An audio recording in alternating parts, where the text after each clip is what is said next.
He had no idea who he was talking to. The man across the table glanced at Walter's hands and quickly looked away. They were rough and scared, the kind of hands shaped by cold morning, heavy tools, and a year of good works.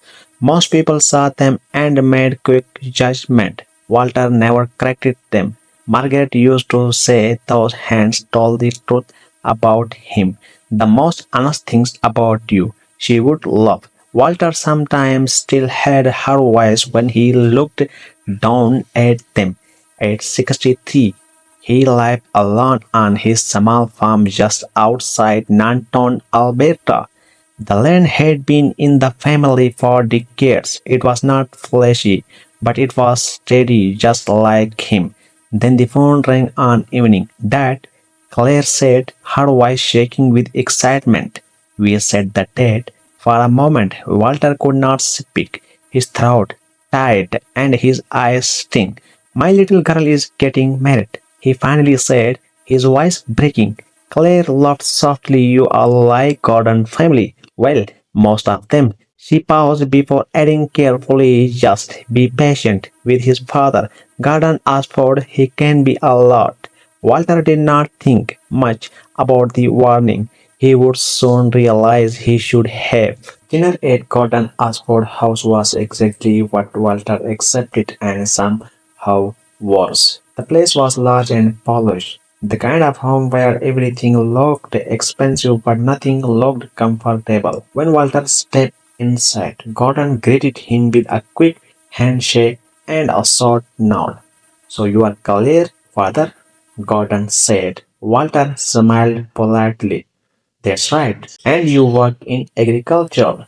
The word sounded strange coming from Gordon's mouth as if was not used to saying it. Walter simply nodded. They sat down for dinner. Gordon opened a bottle of wine that looked far too expensive for Walter to even guess the price. Ryan, Gordon's son, watched his father carefully. His jaw tightened, but he stayed quiet. Claire sat very still beside Walter. Tyne kept her eyes on her plate. Halfway through dinner, Gordon leaned back in his chair. You know, he said slowly, real estate development is complicated work. People always think they understand it. Then he looked straight at Walter. I do not expect everyone to understand how it works. The room went quiet. Claire froze. Ryan, ja, cleaned harder. Diane did not look up. Walter held Gordon guest calmly. I imagine it is, he said, and then he said nothing else. Because in that moment, Walter made a choice. The most important thing was not to embrace Claire, not tonight. What Gordon did not know, what none of them knew, was that Walter quietly owned more than 23,000 acres of land across three counties. Land he bought during drought years when nobody else wanted dry southern Alberta soil. The truth was simple. A few weeks earlier, Walter Lyer told Carthage had called about a small 6 acres corridor parcel, and Gordon Oxford entire development project depended on it. 6 months later, Walter sat in a quiet boardroom high above downtown Calgary.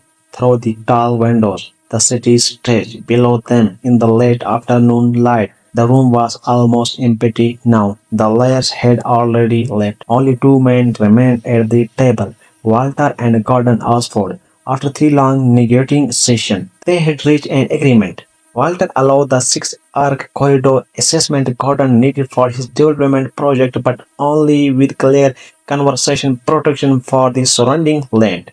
It was fair, balanced, and Gordon had agreed to every condition. For a moment, Carton looked out the window before finally speaking. I owe you an apology, he said quietly. From dinner last September, Walter stared at him for a second, then gave a small nod. We all do it, Walter replied calmly. More than we know?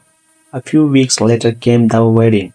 Claire walked down the aisle looking almost unreal, glowing with happiness. Ryan stood waiting for her, trying to stay calm, but the moment he saw her, his composure broke and his eyes filled with tears. Later that evening, Walter danced with his daughter to the same song Margaret used to love. No words were needed. At the wedding dinner, Gordon was different. He listened more, asked questions, even laughed easily.